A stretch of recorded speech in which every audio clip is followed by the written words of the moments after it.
Muy bien, bienvenidos a Laboratorios de Física en Casa. En esta ocasión vamos a realizar un laboratorio de rodadura. Este experimento consiste en dejar rodar un cuerpo a lo largo de una rampa y medir el tiempo que tarda ese objeto en bajar esa rampa. Aquí vamos a hacer un análisis analítico y también un desarrollo experimental de este experimento con muy buena rigurosidad. Es un experimento, a pesar de hacerse en casa, tiene muchísima rigurosidad. Muy bien, entonces veamos algunos de los videos que realizamos de este experimento.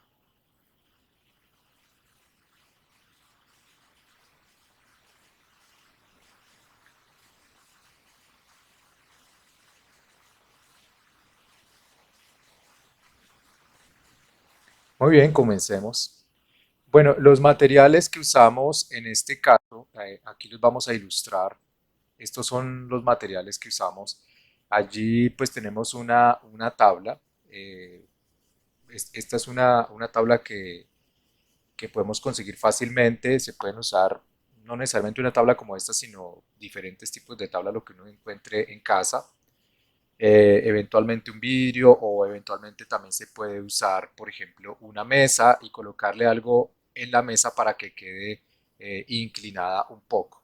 El ángulo que necesita inclinar no es muy grande, en este caso es aproximadamente 9 grados, 10 grados.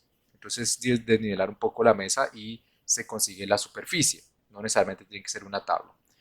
Eh, También aquí, pues uno de los objetos que pusimos a rodar fue esta cinta. También se puede usar una pequeña esfera como esta que tenemos acá. Una lata, esta es una lata de leche en polvo, también la podemos usar. Y podemos construir diferentes materiales, bueno, diferentes formas, figuras para poner a rodar. Entonces podemos usar plastilina, podemos hacer una esfera, un disco, un anillo con la esfera y podemos realizar los experimentos. Bien, también para esto vamos a necesitar una cinta métrica. Esta cinta métrica que hemos colocado acá también puede ser, por ejemplo, esos metros que usan los sastres, las que se usan en modistería. Ese tipo de metros se pueden usar acá o simplemente una regla que se tenga.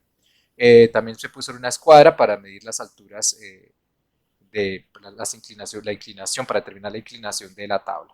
Muy bien. Ok, bien. Entonces, pues ya teniendo en cuenta los materiales, estos materiales, bueno, también se hace uso, aquí le agregué un smartphone, un teléfono celular, también teléfono inteligente, también se usa pues para hacer la grabación, por ejemplo. ¿Sí? Muy bien. O podrían usar una cámara de video si se tiene acceso. Bien, el montaje pues es este que se ve aquí. Ahí colocamos unos libros para inclinar la tabla. Como les digo, también pueden usar una mesa, inclinarlo con una mesa. Y en este caso se ilustra cómo se dejó rodar una cinta, eh, un rollo de cinta que tiene, pues hicimos el caso de un anillo. La longitud que desliza, que rueda, en la cual medimos el tiempo, es una longitud de 80 centímetros. Y esta inclinación acá, aquí tomamos las medidas allá en nuestro laboratorio de casa, digámoslo de esa manera, tomamos las medidas. Esta longitud vertical corresponde a 10.5 centímetros y, como les decía, la longitud que recorre aquí el anillo es 80 centímetros.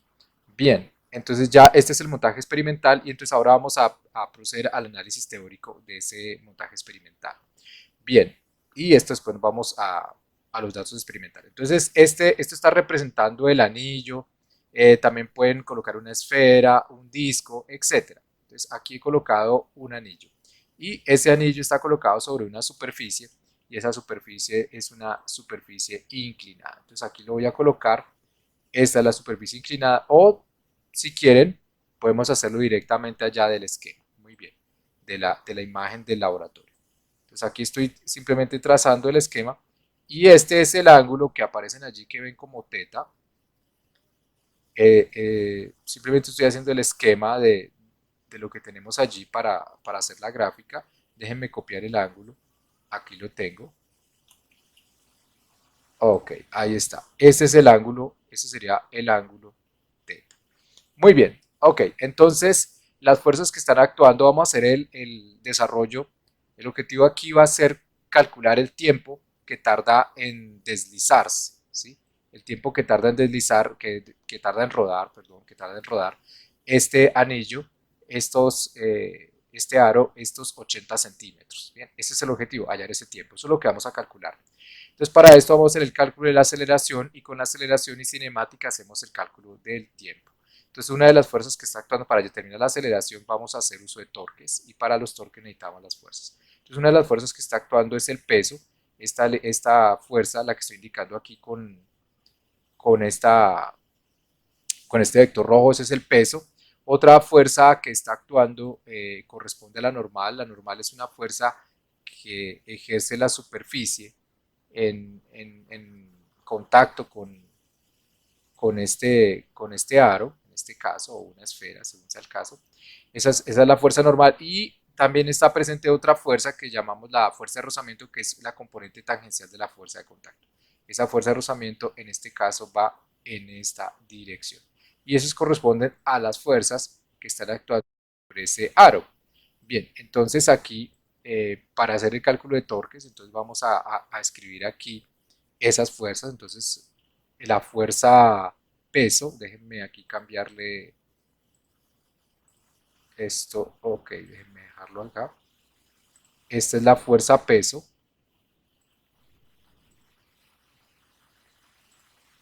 aquí está, esto es así.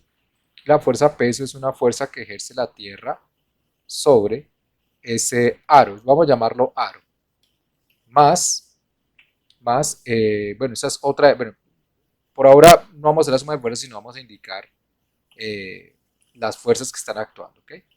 Pero bueno, podemos hacer la suma de fuerzas y dejémosla indicada. La otra fuerza que estaría actuando es la normal. Entonces aquí voy a colocar la normal. La normal corresponde a la fuerza que ejerce el plano sobre el aro. La otra fuerza que está actuando es la fuerza de rozamiento, que corresponde a la fuerza que ejerce el plano, es una de las componentes de la fuerza de contacto sobre el aro. Y bueno, esas son las fuerzas que están actuando. Esto sabemos que es la masa del aro por su aceleración. La masa del aro por su aceleración. Esto es la segunda ley de Newton. Bien, pero aquí vamos a hacer el cálculo de torques. Entonces vamos a recordar qué es el torque. Entonces el torque, vamos a recordar la definición de torque. Torque o también lo llaman momento de fuerza. Entonces el momento de fuerza o torque se calcula de la siguiente manera. Entonces aquí vamos a escribirlo. Se calcula así, aquí escribo tau, ese tau, escribámoslo así, igual a el punto de aplicación de la fuerza. Este R representa el punto de aplicación de la fuerza, cruz el vector fuerza, cruz el vector fuerza. Entonces aquí vamos a colocar el producto cruz, ok, nuevamente, cruz el vector fuerza.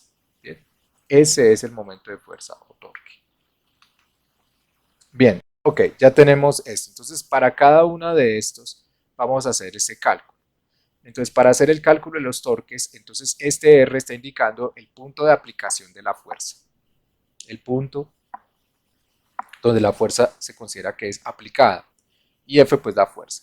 Para determinar este punto de aplicación de la fuerza debemos colocar un sistema de coordenadas y respecto a ese sistema de coordenadas vamos a hacer el cálculo del torque. Bien, entonces lo vamos a colocar en ese momento instantáneo. Esto es un momento instantáneo. En ese momento instantáneo voy a colocar el sistema de coordenadas. En principio se puede colocar como uno quiera.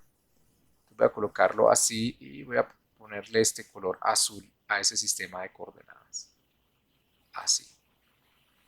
Ese va a ser nuestro sistema de coordenadas. Ok. Así, entonces vamos a tener así un eje Y, un eje X con esta inclinación. Entonces, usando este sistema de coordenadas, es que nosotros vamos a hacer el cálculo de torques. Bien, aquí estoy ilustrando que nuevamente este ángulo, el ángulo teta, vuelve y se repite, ya les voy a mostrar en dónde. Nuevamente vuelve y se repite acá. El ángulo teta nuevamente poco más redondo, déjenme aquí copiarlo, aquí va, ok, y copiemos ese ángulo teta nuevamente, bien, ok, ahí va,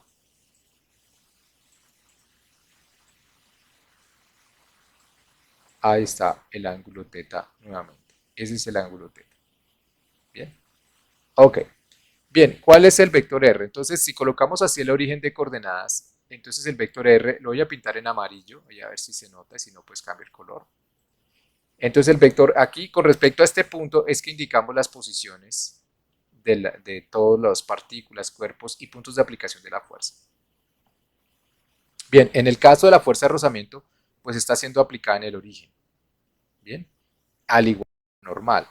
Entonces, el torque realizado por la fuerza de rozamiento y el torque realizado por la fuerza normal van a ser ceros porque ambos están siendo aplicados en el origen. Y a diferencia del peso, el peso se considera que está siendo aplicado en el centro de masa. Está siendo aplicado en el centro de masa. Bien, ese sería el vector R. Ese sería el que estaría haciendo las veces del vector R. Bien, entonces déjenme hacer aquí, voy a hacer una impresión de pantalla para llevarme las fuerzas allí a nuestra figura. Bien, aquí voy a abrir un Paint auxiliar. Vamos a abrir un Paint auxiliar acá para hacer la copia de las fuerzas que quiero. Entonces voy a copiar esto. Ok, y lo voy a llevar a este Paint de trabajo. Pues aquí lo puedo colocar. Muy bien. Entonces nuevamente este es el peso. Este de acá es la normal. Eh, la fuerza de rozamiento es este. Bien. El aro pues tiene masa m. Y el vector R en este caso, el vector R para el caso del peso, para el caso del peso, el vector R es este de color amarillo. Bien, ese es el vector R. Ok, ese es el vector R. Bien, entonces ese vector R en este caso es diferente de cero. Para el caso de la normal y la fuerza que ejerce la fuerza de rozamiento, esos dos, el torque es cero. Bien, por lo tanto, entonces, bueno, para hacer la suma de torques, entonces, para realizar nuestra suma de torques, pues el único torque diferente de cero, en nuestro caso, va a ser el peso. El peso va a ser la única fuerza cuyo torque no es cero. Las otras torques ya automáticamente dan cero. Bien, aquí se me fue este. Ahora sí. Ok. Y entonces ahora lo que debemos hacer es el cálculo de ese torque. Entonces, pues bueno, hay muchas formas de hacer esto. Hay muchas formas de hacer esto.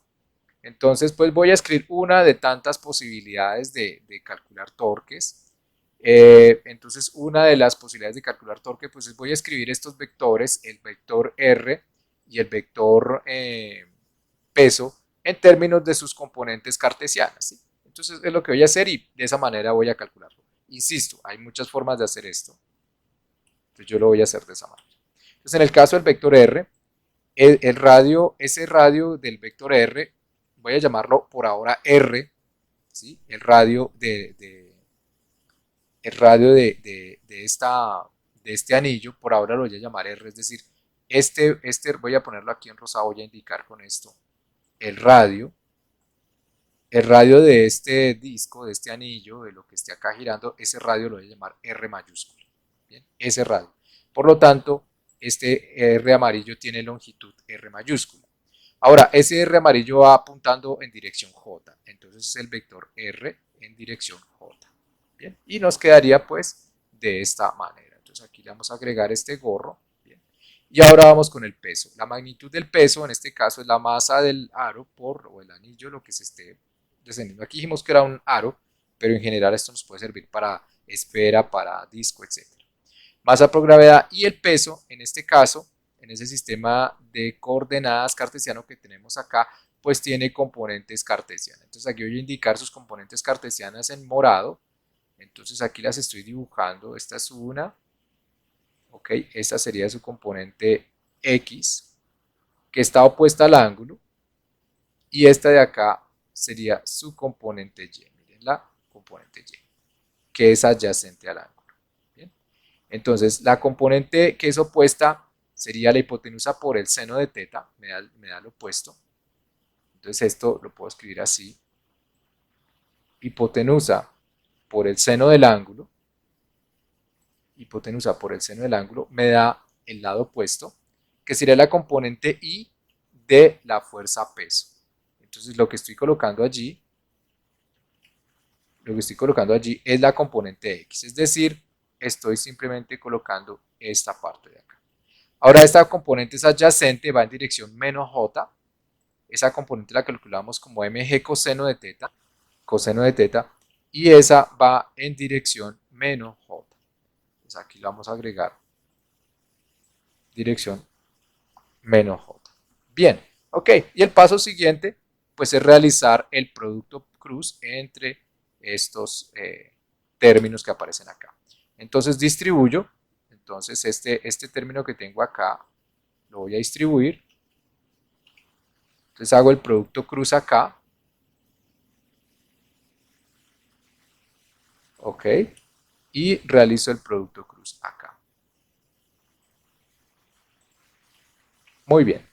Aquí tendría, bueno, estos son constantes que se están multiplicando y aquí me quedaría J cruz J. J cruz J, pues es, J es paralelo a J, entonces el producto cruz J daría 0.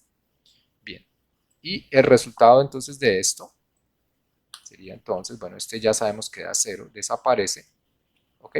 Ya ese paréntesis no lo necesitamos, lo voy a quitar. Ok, y ahora me quedaría entonces mg seno de teta por r. Déjenme escribirlo de esta manera. Bien, así. Y hacemos el producto J cruz I. J cruz I da menos K. El producto cruz entre vectores unitarios, ese daría menos K. Bien, o hacen uso de la regla mano derecha para saber hacia dónde va. Ese es el resultado de la suma de torques. Ese es el resultado de la suma de torques. Muy bien, el resultado de la suma de torques, entonces nosotros aplicamos una segunda ley de Newton rotacional, digámoslo de esa manera. Y esa segunda ley de Newton rotacional nos dice que la suma de los torques, externos que actúa sobre un cuerpo es igual a su momento de inercia por la aceleración angular. Entonces aquí vamos a colocar, vamos a llamar alfa la aceleración angular. Bien, esta es la dirección, la aceleración angular. Recuerden que para el caso de la aceleración angular, la dirección de ese vector está indicando realmente el eje de giro, ¿sí? No hacia dónde va girando, sino el eje de giro. Bien, entonces esto sería a la suma de torques externos igual al momento de inercia por alfa. Bien, este momento de inercia que tengo aquí colocado, hay que tener cuidado con eso, hay que recordar la definición de momento de inercia y depende del origen que elijamos. Entonces, en este caso debe ser respecto a este origen. Voy a indicarlo con un punto grueso, con un punto muy grueso, voy a indicar el origen. Entonces, voy a usar este color y para indicar el origen de coordenadas es este. Aquí está, este es nuestro origen de coordenadas. Entonces, respecto a eso fue que hicimos el cálculo de torques. Por lo tanto, este momento de inercia debe ser calculado respecto de ese punto. Bien, entonces, fíjense que el centro de masa, en este caso, el centro de masa del cuerpo está aquí en el centro. Entonces, habría que aplicar, si conocemos el momento de inercia en el centro de masa, tendríamos que utilizar teorema de los ejes paralelos para encontrar el momento de inercia respecto de este eje, que no es el centro de masa. Entonces, aplicando el teorema de los ejes paralelos, este término, voy a copiarlo acá, ok, ahí está, y entonces este momento de inercia lo puedo cambiar por, aplicando el teorema de los ejes paralelos, como el momento de inercia en el centro de masa, en un eje que pasa por el centro de masa, más la masa total del cuerpo por la distancia del cuerpo, perdón, la distancia entre ejes, Entonces, este es el momento de inercia de un eje que pasa por el centro de masa del cuerpo. Esta es la distancia entre el eje paralelo y el eje que pasa por el centro de masa al cuadrado. En este caso, Aquí está el centro de masa y aquí está un eje paralelo. La distancia entre los dos es r. Entonces aquí tendríamos que agregar la distancia entre los dos al cuadrado, que sería r cuadrado. Y de esa manera entonces ya podemos obtener el centro de masa con un eje corrido. Bien, y aquí quedaría la aceleración angular. Fíjense que esto, que en el caso que en el experimento que realizamos, en este experimento, simplemente el cuerpo es liberado del reposo. Simplemente el cuerpo es liberado del reposo y, entonces comienza a acelerar su aceleración angular, entonces comenzaría a rotar. Entonces el sentido de su aceleración angular, el sentido de la aceleración angular, para este caso voy a pintarlo acá, voy a ponerlo en anaranjado. Este es el sentido de su aceleración angular. ¿Ok? Ese es el sentido. Inicialmente aquí su velocidad angular es cero y la velocidad angular es en este caso es así en sentido negativo. Por lo tanto, su aceleración angular va a ir en sentido negativo. Bien, en consecuencia, esto lo podríamos escribir así. Esta aceleración angular, su magnitud, la magnitud de la aceleración angular alfa, va en sentido negativo, es decir, sería sentido menos k. Recuerden que ese menos k indica el eje de giro, indica eje de giro. Bien, entonces en este caso simplemente esto va en el sentido negativo del k. Fíjense que en el sistema de coordenadas que tenemos acá, todo esto es muy vectorial. En los desarrollos que yo veo usualmente veo que se apresuran a escribir las ecuaciones escalares y olvidan un poco los vectores. Entonces, en este caso, el vector k es un vector que sale, de el plano. Entonces aquí estoy indicando con este punto negro, estoy indicando realmente lo que hace uno es pintar esto. Vamos a usar un círculo un poco más delgado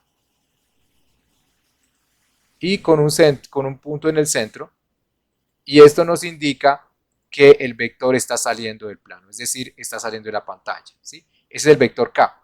Y con signo menos, pues querría decir que no sale sino entra.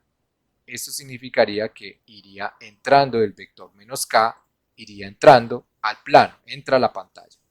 Ese es el eje de giro, ¿sí? Entonces si colocan la mano derecha, entonces pueden colocar el pulgar entrando a esa cruz, el pulgar de la mano derecha entrando a esa cruz, y los dedos indican el sentido de giro de la aceleración, es decir, este que está indicado acá con esta flecha así torcida anaranjada. Bien, ese es el sentido de la aceleración angular, que indica es un eje de giro. Muy bien, entonces la suma de torques externos nos dio esto.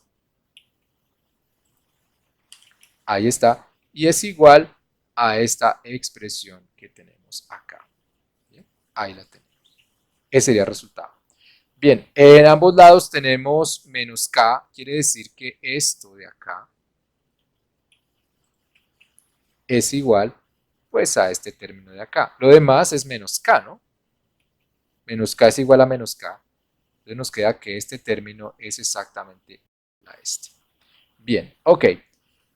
Bien, hasta el momento estamos desarrollando una expresión en donde en principio, bueno, esto depende de la geometría. Entonces de las tablas podemos sacar este término, el R lo podemos medir del laboratorio, la masa por ahora no la podemos medir, ¿cierto? Porque no hay, dentro de los materiales no está la balanza, y en el laboratorio en casa nosotros no disponemos necesariamente de una balanza, o no tan buena como quisiéramos. Pero nuevamente, como en el caso de uno de los laboratorios anteriores, a pesar de no tener balanza, podemos enfrentar la masa, porque a veces necesitamos relaciones entre variables y no los valores de las variables específicamente. Y pues eso va a suceder aquí. Bien, entonces el seno del ángulo lo podemos medir de tal manera que podemos hallar alfa. ¿Para qué nos va a servir hallar alfa? ¿Para qué nos va a servir? Con alfa, que es la aceleración angular de este aro que va bajando, la aceleración angular de este aro, podemos hallar la aceleración del centro de masa. Podemos hallar la aceleración del centro de masa. Bien, entonces recuerden que se está calculando respecto de este origen. Es como estamos haciendo los cálculos respecto de este origen. De tal manera que respecto de este origen, la aceleración del centro de masa, voy a pintarla tal vez en este verde, no sé, voy a ver si la pinto en este verde. La aceleración del centro de masa iría así. Esta sería la dirección de la aceleración seguramente del centro de masa, ¿cierto? Entonces, la relación entre el centro de masa y la aceleración angular, entonces la aceleración angular, voy a pintarla nuevamente, permítanme aquí poner esto lo más grueso posible. Entonces recuerden que el eje de giro es este puntico y la aceleración angular va a ser medida respecto de ese puntico, ¿ok? Este sería el sentido de la aceleración angular respecto de ese punto. Recuerden que ahí es donde colocamos nuestro sistema de coordenadas, el origen y el eje respecto al cual se hace la observación, la escritura de las ecuaciones. Por lo tanto, la aceleración del centro de masa, que iría en esta dirección que indica la flecha verde, se puede calcular como la aceleración angular multiplicada por la distancia al origen, ¿sí? Es decir, la aceleración del centro de masa, voy a escribirla aquí, voy a hacer énfasis, porque es un cuerpo rígido, entonces tiene una distribución, ya no es una partícula, es igual a la aceleración angular multiplicada por la distancia entre el centro de masa y el origen. ¿Bien? Entonces, este ACM está representando la magnitud de la aceleración del centro de masa vista desde este origen de coordenadas. Eso es muy importante.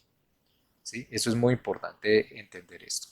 Muy bien, entonces de esta manera yo puedo obtener la aceleración del centro de masa, o bueno, una expresión para el centro de masa.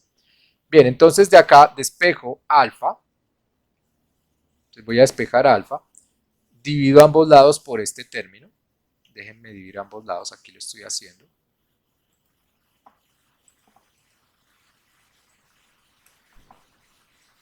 Ya tengo alfa, y para la aceleración del centro de masa, pues simplemente la sustituyo. Entonces tomo esta expresión que tengo acá y la sustituyo.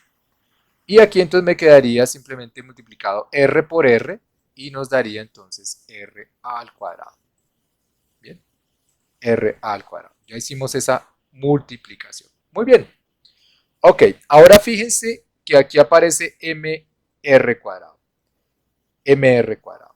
Entonces yo podría hacer lo siguiente, permítanme, podría, digámoslo así, factorizar m, digámoslo de esa manera, aunque ya está factorizado, ¿no? Déjenme escribirlo acá, así. Bien, es lo mismo, ¿no? mr2, es para hacer énfasis que es este mismo. Y aquí abajo podría factorizar, déjenme factorizar abajo mr2. Entonces si factorizo en el denominador mr2, entonces recuerde que este es 1 por mr2, ¿sí? Entonces factorizo, quedaría así, y acá entonces este tendría que quedar dividiendo por mr2 para no alterar. Bien, entonces fíjense, si multiplico este por este, obtengo este, y si multiplico este por este, obtengo este. Bien, ok, y entonces esto nos permite hacer una simplificación aún mayor. Y es mr cuadrado dividido mr cuadrado da 1. Y entonces nos queda esta expresión de esta manera. Permítanme quitarle ese paréntesis que ya no lo necesitamos y poner el 1 para que quede fresón. Pongamos aquí 1 más. ¿Sí? Lo pongo primero. Lo sumando no altera el resultado. Ok, queda escrito de esa manera. Bien. Ahora, habría que calcular el seno de teta. Tendríamos que calcular el seno de teta. Bien, ese seno de teta, ¿cómo lo podríamos calcular? Recuerden, porque aquí he hecho muchos cálculos y dice uno, bueno, pero ¿cuál era el objetivo de esto? Entonces recordemos, el objetivo de esto es medir el tiempo que tarda el cuerpo en bajar a lo largo de la rampa. Y en este momento estamos realizando el cálculo analítico de ese tiempo.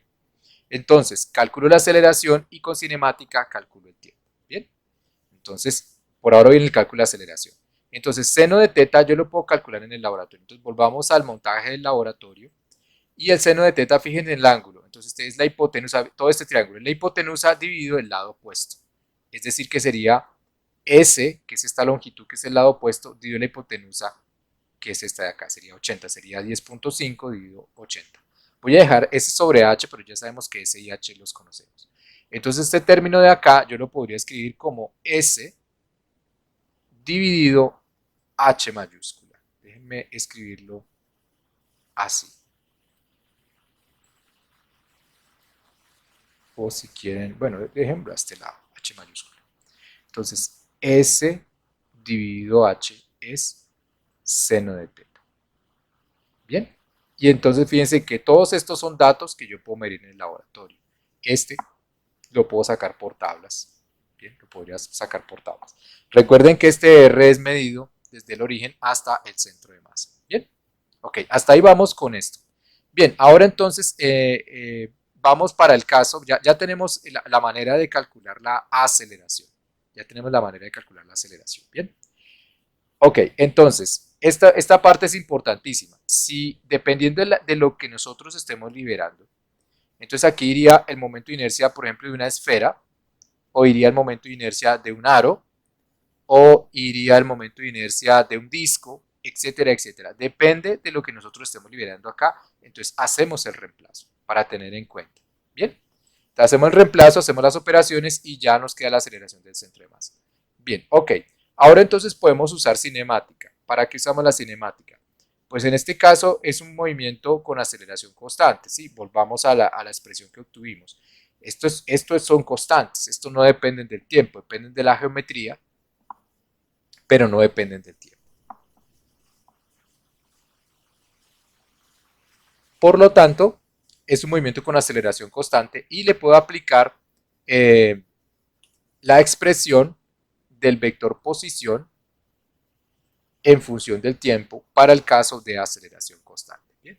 Entonces ese vector posición es dado por lo siguiente, que sería la posición inicial. Esto es recordando, aquí tendríamos, esto es de cinemática, posición inicial más velocidad inicial. Déjenme aquí colocar velocidad, la velocidad es un vector, velocidad inicial por el tiempo más un medio de la aceleración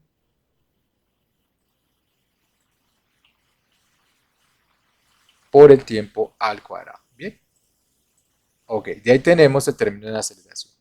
Bien, en este caso en el que nosotros estamos trabajando, pues el disco, el anillo, la esfera, lo que liberemos de aquí arriba, es liberado del reposo. Entonces la velocidad inicial es cero.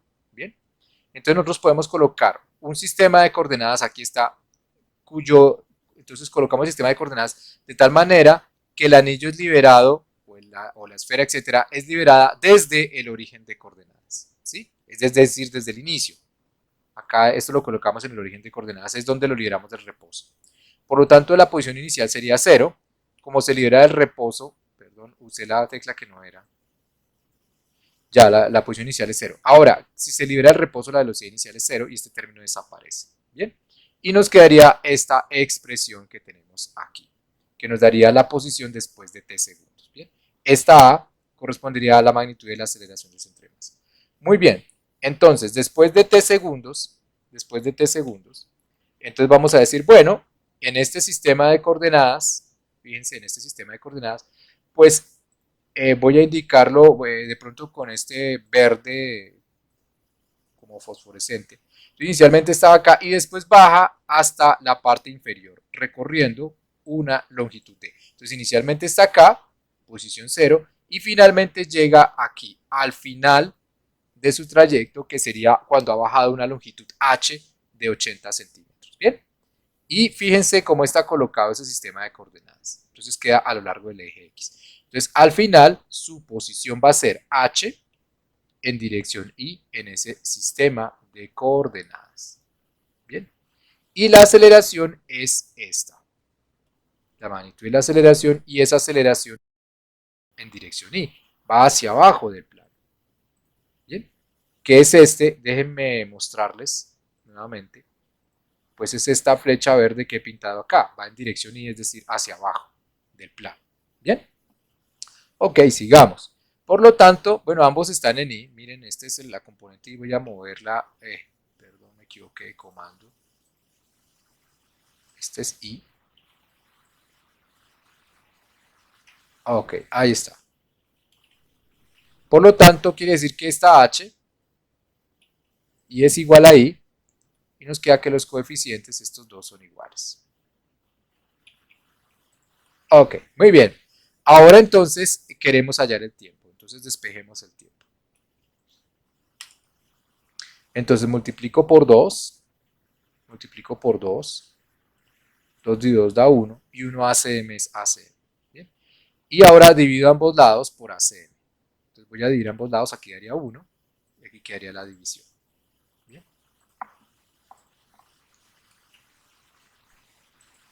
Ahora aplicamos raíz cuadrada a ambos lados. Raíz cuadrada y raíz cuadrada. Entonces finalmente nos quedaría raíz cuadrada de t al cuadrado es t. Bien, ok, y divido ACM. Entonces la aceleración del centro de masa, aquí la tenemos. Entonces voy a copiarla.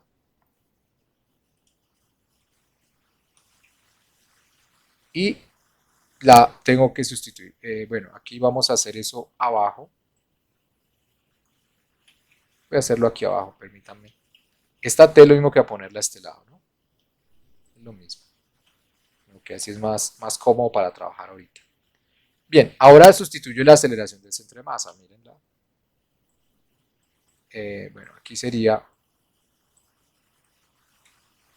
coloco el fraccionario porque no me deja copiarlo todo, porque es una ecuación completa. No me deja insertar ecuación completa dentro de ecuación. Por eso hago esto así. Bien, y quedaría así.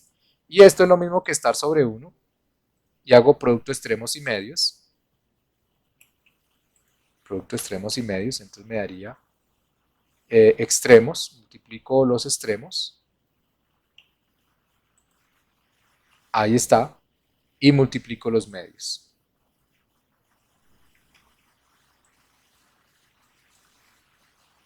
Bien, de tal manera que obtengo. Y aquí nos quedaría 2h al cuadrado. Entonces h cuadrado. ¿Sí? Quedaría escrito pues de esta manera. De pronto una manera más cómoda de escribirlo. Voy a hacerlo así. Tal vez resulte más cómodo. Más estético. ¿Sí? Es lo mismo, ¿no? Es lo mismo. Quedaría de esta manera. ¿Sí? Ahí podemos sacar raíz cuadrada de h al cuadrado, pero bueno, ya esta es nuestra expresión final para el tiempo. Para el tiempo. Recuerden, esto me está indicando el tiempo que tarda en bajar el aro o la esfera o el anillo. Sería un ejercicio interesante reemplazar aquí los momentos de inercia de cada uno y ver cuál llega primero abajo. Es un ejercicio que ustedes pueden hacer. Bueno, ahí en uno de los videos tengo algo que se llama la carrera entre el disco, el anillo y el aro, donde he hecho un cálculo como este e ilustro cuál llegaría primero a la parte de abajo. ¿Ok? Entonces allí lo pueden ensayar, pueden simplemente cambiar estos momentos de inercia para cada caso y de tal manera que pueden determinar el tiempo que tarda en bajar cada uno de ellos y ver cuál llega primero. En los experimentos que nosotros proponemos, dentro de los materiales que sugerimos, están, déjenme aquí buscar los materiales, está la plastilina. En este caso yo podría hacer una figura en plastilina, por ejemplo una esfera, y con cierto radio. Posteriormente, pues hago las mediciones, posteriormente, entonces hago con esa misma plastilina, sin cambiar la masa, a él le cambio la forma y hago, por ejemplo, un disco. Y un disco con el mismo diámetro de la esfera inicial. Y nuevamente hago las medidas. ¿Sí? Eso lo podría hacer. Eso lo podría hacer para, digamos, hacer un experimento adicional como de hacer la carrera entre el disco y la esfera. ¿Sí? Para ver cuál llega primero y uno puede hacer el experimento con la misma masa y el mismo radio, aprovechando la plastilina. ¿Sí? Eso lo podemos hacer. Bien, ok. Entonces, pues en nuestro caso es un aro. En el caso del aro, el momento de inercia del aro, entonces el aro, podemos escribirlo así, miren el momento de inercia del aro, lo pueden consultar en las tablas. Aquí estoy escribiendo el momento de inercia del aro, es así. Este es R1 al cuadrado. Ya les muestro qué es R1 y qué es R2.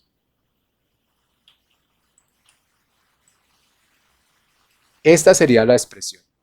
¿Y qué es R1 y qué es R2? Entonces vayamos a, bueno, aquí tenemos esto. Entonces, como es un aro, en este caso, pues usamos un rollo de cinta. Y entonces tendríamos, fíjense que hay un radio interior y un radio exterior. Entonces, acá con esto, entonces decimos, bueno, ¿cuál es el radio interior? Es este, ¿cuánto mide? Entonces tomo la medida del radio interior, ¿sí? Tomo la medida del radio interior y también tengo aquí el radio exterior, ¿sí? Entonces tomo las medidas de ellos dos, ¿sí? Entonces, por ejemplo, este mide como 8, 5 y un poquito más. Y el otro, pues aquí está el 8, esto sería 7, como 7, sí, sería como 7, 5, sí, hasta aquí sería 7, 5, 5 y una partecita más, ¿sí? Ahí se pueden fijar haciendo las medidas cuánto da. Bien, entonces tenemos un radio interior y un radio exterior. Ahí les dije los diámetros, pero con los diámetros obtenemos los radios finalmente. Bien, este R, ¿cuál sería? Ya tengo el ICM, el momento de inercia en el centro de masa del aro. Ahora, en el caso de, pues ahí tiene dos radios, uno interior y otro exterior. ¿Cuál sería el radio R? ¿Cuál sería el radio R? Entonces, volvamos acá. Entonces recuerden que, aquí lo voy a poner otra vez en amarillo, entonces ese radio es indicado acá. Este sería, como es el desde el más extremo, ese sería el radio R2, sería el más extremo, ¿no? Porque el interior es más pequeño. Entonces va desde el extremo del punto de contacto al centro de masa y ese sería R2. Entonces, este radio R es R2. Entonces vamos a hacer la sustitución de ese caso.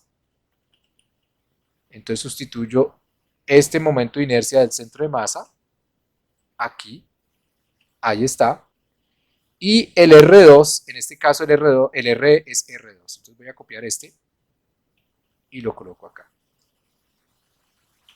Ok, ahí está. Y ahora lo que voy a hacer son simplificaciones. Ya tengo allí los datos del problema y hago la división. Sí, voy a hacer la división. M dividido M da 1. Y fíjense que no necesitamos usar balanza, ya desapareció la masa. ¿Bien? Ok, ahora voy a distribuir este R cuadrado a cada uno de los términos que aparece aquí. Entonces lo divido acá.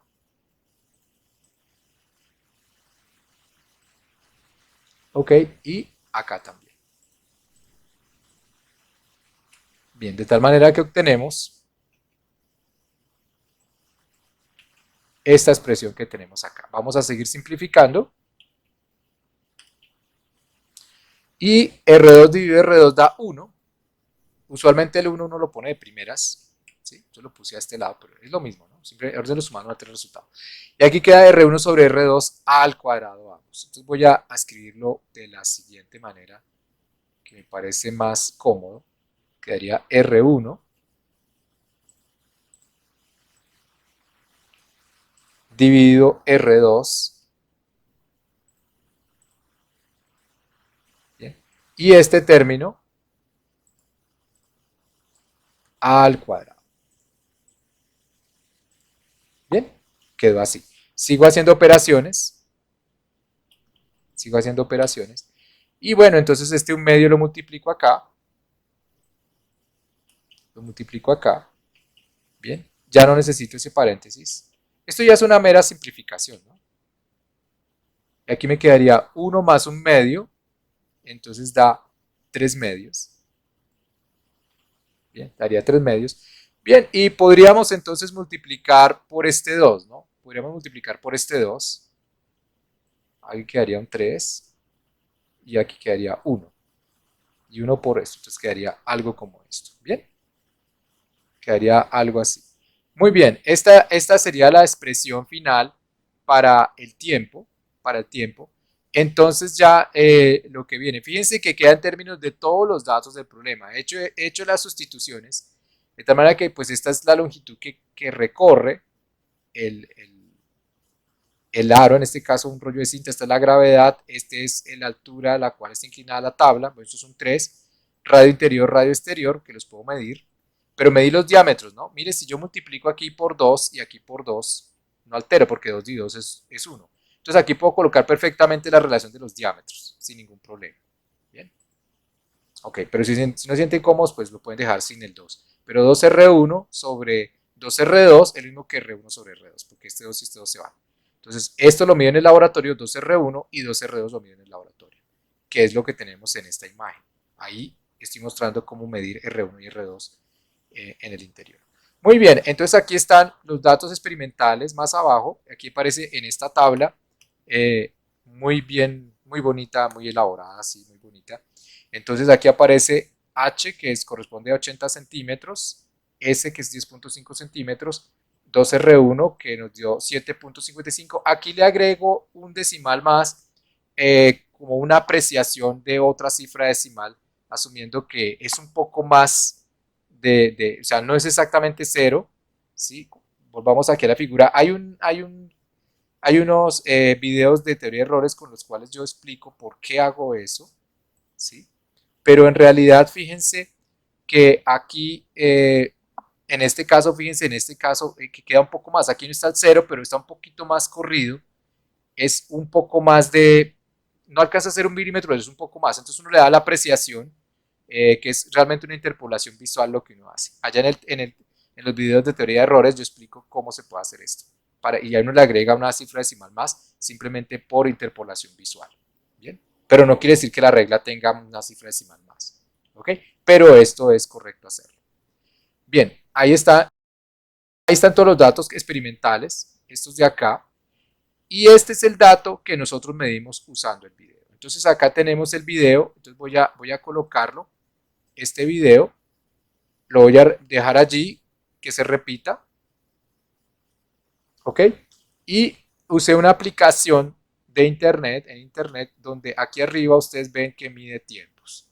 Entonces, sí, porque el tiempo que me da el video no me daba las suficientes cifras decimales. Entonces usé una aplicación en el video y entonces acá observo dónde arranca, dónde comienza el movimiento, ¿sí? Ahí está un poco, ya revolverlo un poco, ahí más o menos. Esto es de mucha paciencia. Ahí se acerca un poco, déjeme moverlo un poco. Ahí está. Ahí arranca el movimiento, podríamos marcar dónde arranca. Ahí está, ahí tenemos el tiempo, aquí lo vemos. Después le dejamos avanzar y ya llegando al final, voy a volverlo a dejar allí. Llegando al final, oh, no lo agarré, otro más. Bueno, ahí llegando al final, entonces podemos apreciar en qué momento cruza la línea, ¿no? ¿En qué momento va a cruzar la línea? Y aquí lo voy a poner un poquito más, ahí está. Y puedo obtener ese tiempo. Entonces, con esos tiempos inicial y final, los resto y obtengo entonces este tiempo que he colocado acá, que es mi 1.420 segundos. Bien, con los datos experimentales, con el resto de datos experimentales, medimos y sustituimos en esta expresión teórica que tenemos acá. Hacemos la sustitución en la expresión teórica y el resultado de hacer las sustituciones da 1.533 segundos. Esa sería la comparación. Ahí esto sería adecuado. Ustedes pueden hacer el cálculo del error de esta medición hecha de esta manera, hacer la propagación de errores con derivadas parciales. Ahí en los videos que tengo de teoría de errores pueden ver cómo se hace eso para ver hasta dónde van estas cifras decimales, ¿sí? Porque estas cifras decimales están limitadas por el error. Yo simplemente dejé el cálculo hasta donde da la resolución de medida del experimento con la aplicación de internet. Sin embargo, la manera más rigurosa de hacerlo es, que queda como un ejercicio para ustedes, es que hagan la propagación de errores y ver hasta dónde van las cifras decimales, ¿ok? De esta manera, así con estos cálculos, comparando el valor que medimos con el valor que calculamos usando esta metodología, encontramos una discrepancia del 7,4%, que es pues relativamente aceptable, ¿no? Es aceptable ese error con los instrumentos que disponíamos con un laboratorio en casa, pues resulta más que riguroso, más que bien hecho este laboratorio. Es un excelente laboratorio que podemos realizar en casa. Muy bien. Eh, Bueno, muy bien, ya hemos cumplido con el objetivo de este laboratorio hecho en casa. Ahí mostramos los materiales, cómo lo podemos construir, cómo podemos medir y los cálculos teóricos rigurosos con los cuales nosotros podemos verificar la teoría y hacer comparaciones con el experimento. Muy bien, espero haber contribuido en su aprendizaje y nos vemos en un próximo laboratorio de física hecho en casa. Hasta la próxima. Hasta luego.